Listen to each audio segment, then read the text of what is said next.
12 दिन पहले कांग्रेस से बीजेपी में आए अक्षय कांति बम और पिता कांति बम के खिलाफ 17 साल पुराने जमीन विवाद मामले में कोर्ट ने गिरफ्तारी वारंट जारी कर दिया। उन्हें इस केस में आज कोर्ट में पेश होना था, लेकिन दोनों गैर हाजिर रहे। अक्षय ने वकील के जरिए पारिवारिक कार्यक्रम होने और पिता ने बीमारी में बेड रेस्ट का हवाला देकर पेशी से हाजिर माफी मांगी थी। कोर्ट ने आवेदन को खारिज कर गिरफ्तारी वारंट जारी किया। 8 जुलाई तक दोनों को गिरफ्तार करके पेश करने के निर्देश दिए गए हैं। फरियादी के वकील मुकेश देओल ने बताया कि 2007 में दर्ज हुए बलवा मारपीट के केस में पिछले महीने कोर्ट के आदेश पर धारा 307 बढ़ाई गई थी। 10 मई को इसकी सुनवाई हुई। शुरुआत में ही फरियादी पक्ष के यूनुस पटेल की ओर से आवेदन पेश किया गया। इसमें कहा कि मामले में अक्षय और उनके पिता पर गंभीर धारा जुड़ गई है, इसीलिए इनकी जमानत रद्द कर दी गई है। दूसरी ओर से आरोपी अक्षय के वकील ने आवेदन पेश किए कि अक्षय आज पारिवारिक सोशल कार्यक्रम में व्यस्त है, पेशी से हाजिरी माफी देने का अनुरोध किया। उनके पिता कांति ने बीमारी के कारण बेड रेस्ट के कारण हाजिरी माफी का आवेदन दिया। वकील देओल ने बताया कि कोर्ट ने तर्कों को सुनने के बाद दोनों के खिलाफ गिरफ्तारी वारंट जारी कर दिया है। बता दें कि खजराना की यूनुस पटेल से अक्षय और कांति का जमीन विवाद था। 2007 में इसे लेकर पथराव बलवा आदि का मामला दर्ज किया गया था। इसी की सुनवाई के दौरान पिछली पेशी में पिता पुत्र के खिलाफ विभिन्न धाराओं में केस दर्ज किया गया था। फरियादी पक्ष का कहना है कि दोनों के खिलाफ इस मामले में आगजनी की धारा बढ़ाने की मांग की गई है। बता दें कि इस केस में न्यायिक मजिस्ट्रेट प्रथम श्रेणी निधि नीलेश श्रीवास्तव ने आरोपियों को 10 मई को कोर्ट में पेश होने के आदेश दिए थे। फरियादी के धारा 161 में दिए गए बयान को आधार मानते हुए कोर्ट ने खजराना थाना प्रभारी को केस डायरी प्रस्तुत करने के निर्देश दिए। इसके साथ ही धारा 428 के तहत अभियुक्तों की अभिरक्षा की अवधि का प्रमाण पत्र भी प्रकरण में संलग्न करने के लिए कहा गया है। फरियादी के वकील मुकेश देओल के मुताबिक प्रकरण पिछले 17 साल से चला आ रहा है।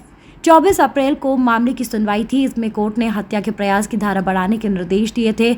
हमने आज कोर्ट में बम की जमानत निरस्त करने के लिए आवेदन लगाया है, लेकिन अक्षय और उनके पिता कोर्ट में पेश ही नहीं हुए। इस कारण से गिरफ्तारी वारंट जारी किया गया। आज दिनांक को माननीय अपर सत्र न्यायाधीश महोदय श्री विनोद कुमार शर्मा साहब के न्यायालय में अक्षय पिता कांतिलाल बम एवं कांतिलाल बम इनके मामले से रिलेटेड सुनवाई हुई। इस पूरे मामले में कुल 5 आरोपीगण हैं, जिसमें से आरोपी सतवीर मृत है, आरोपी सोनू और आरोपी मनोज पूर्व से फरार हैं, जिनके खिलाफ दिनांक 15 मार्च 2024 को वारंट जारी किया जा चुका है। इस मामले में आरोपी अक्षय और आरोपी कांतिलाल पूर्व से मजिस्ट्रेट न्यायालय के सामने जमानत पर थे। धारा 307 आईपीसी बढ़ाने के बाद मजिस्ट्रेट न्यायालय द्वारा सत्र न्यायालय के समक्ष मामले को कमिट कर दिया गया था, ट्रांसफ़र कर दिया गया था। आज दिनांक को आरोपी अक्षय बम और आरोपी कांतिलाल बम की उपस्थिति के लिए सेशंस कोर्ट में मामला नियत था। आरोपीगण के अधिवक्ता द्वारा कांतिलाल बम के 10 दिन तक बेड रेस्ट पर होने का और एक चिकित्सक महोदय का डॉक्यूमेंट लगाया गया है कि वो 10 दिन उनको कुछ हार्ट में परेशानी है और वो 10 दिन के लिए बेड रेस्ट है उनको, इसलिए वे आने में असमर्थ हैं। और अक्षय बम के लिए वे किसी आवश्यक कार्य से इंदौर से बाहर हैं, पारिवारिक कारणों से बाहर हैं, इस कारण वे आज सत्र न्यायालय के समक्ष उपस्थित नहीं हो सकते। ऐसा कहकर उन्होंने आज के उपस्थिति से क्षमा चाही थी माननीय न्यायालय से। माननीय न्यायालय द्वारा ये कहा गया कि आज दोनों आरोपीगण की उपस्थिति के लिए मामला लगा है। आरोपी पूर्व जो चालान प्रस्तुत हुआ था उन सब धाराओं में जमानत पर हैं और उन्हें अग्रिम जमानत जो कुछ दिन पूर्व निरस्त की गई थी उसमें यह निर्देशित किया गया था कि वे सामान्य प्रक्रम पर इस न्यायालय के सामने कार्यवाही में भाग लेवें। न्यायालय द्वारा यह भी कहा गया है कि सत्र न्यायालय के सामने, सेशंस कोर्ट जहां आज मामला लगा था, उनके सामने जो धाराएं सुनवाई पर हैं, जिसमें धारा 307 आईपीसी है, उसमें आरोपीगण जमानत पर नहीं हैं और अग्रिम जमानत का आवेदन भी उनका निरस्त किया जा चुका है।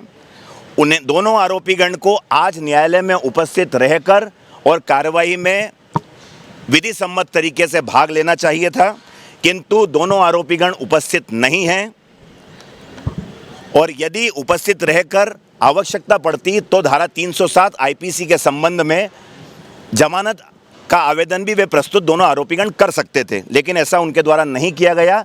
इन आधारों पर माननीय न्यायालय द्वारा आरोपीगण अधिवक्ता के द्वारा जो दोनों आरोपियों की तरफ से आज की हाजिरी माफ़ी का आवेदन लगाया गया था, वो निरस्त कर दिया गया है और दोनों आरोपीगण के विरुद्ध गिरफ्तारी वारंट जारी कर दिया गया है। दोनों आरोपीगण को अब पुलिस गिरफ्तारी वारंट से लाकर और माननीय न्यायालय के समक्ष प्रस्तुत करेगी। साथ ही फरियादी अधिवक्ता, जो इस मामले के फरियादी हैं यूनुस गुड्डू, उनके निजी अधिवक्ता के द्वारा एक आवेदन आरोपीगण की जमानत निरस्त करने संबंधी जो धारा 439 उपधारा 2 दंड प्रक्रिया संहिता का होता है, वो प्रस्तुत किया गया था। काफ़ी विस्तृत आवेदन था, किंतु न्यायालय के द्वारा ये कहा गया है, स्पष्ट किया गया है कि चूंकि इस मामले में आरोपीगण जमानत पर, उनके समक्ष जमानत पर हैं ही नहीं, इसलिए विधि अनुसार जमानत निरस्त करने का आवेदन पोषणीय या मेंटेनेबल ही नहीं है। इस आधार पर फरियादी अधिवक्ता का आवेदन, जमानत निरस्त करने का आवेदन भी निरस्त किया गया है। पुराने केसेस में, पुरानी धारा में, हाँ, इस न्यायालय के समक्ष जो 307 जो सेशन ट्रायल धारा है, उसमें चूंकि वो जमानत पर हैं ही नहीं, इसलिए जमानत निरस्ती का सवाल ही उत्पन्न नहीं होता है, इसलिए उनका आवेदन भी निरस्त किया गया है और आरोपीगण को गिरफ्तारी वारंट से तलब किया गया है। क्या कुछ ऐसी घटना सामने आई कि ये ऐसी कब तक उनको लाना है? इस मामले में दिनांक 8 जुलाई 2024 तक वारंट जारी किया गया है। इसके पूर्व कभी भी पुलिस दोनों आरोपीगण को गिरफ्तार करके न्यायालय के समक्ष प्रस्तुत कर सकती है। हमने 439(2) उनके रेगुलर बेल निरस्त करने का आवेदन लगाया था, लेकिन न्यायालय ने जो है धारा 300 उनकी ओर से जो हाजिरी माफी आवेदन पेश हुआ उसको निरस्त कर दिया है और अरेस्ट वारंट से इनको कॉल किया है। आपका जो आवेदन था कि जो पुराने सेक्शंस में उनकी नियमित जमानत है जेएमएफसी कोर्ट की, वो निरस्त की जाए, जो आपका तर्क ये था, उस पे आवेदन पे क्या ऑर्डर हुआ?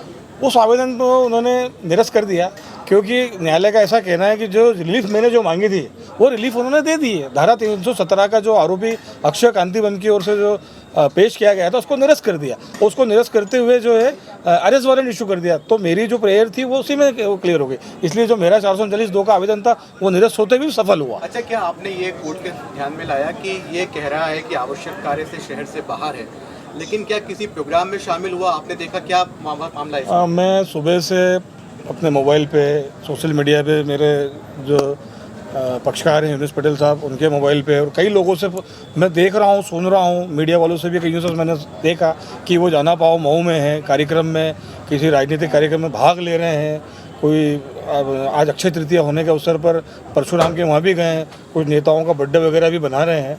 तो ऐसी सारी खबरें जो है संचार मीडिया के माध्यम से, सोशल मीडिया, व्हाट्सअप, फेसबुक और कई भाइयों के फ़ोन भी आए, उन्होंने बताया कि वो तो वहाँ पे है, झूठा आवेदन लगाया है। तो आपने क्या कोर्ट के संज्ञान में बात लेके आए? नहीं, कोर्ट को मैंने बताया था, सरकारी वकील साहब ने बताया था कि साहब वो ऐसा ऐसा है, वो वास्तव में वो मऊ में है, राजनीतिक कार्यक्रम में शिरकत कर रहा है, भाग ले रहा है। लेकिन कोर्ट का ये कहना था कि आप निश्चिंत रहिए, आपने जो आवेदन पेश किया है हम उसका शाम तक निराकरण कर देंगे। तो कोर्ट ने जो रिलीफ जो अल्टीमेटली जो देना चाहिए थी वो हमें दे दी। हमें यही उम्मीद थी कि इसका जो बेल हो निरस्त हो और अरेस्ट वारंट इशू हो।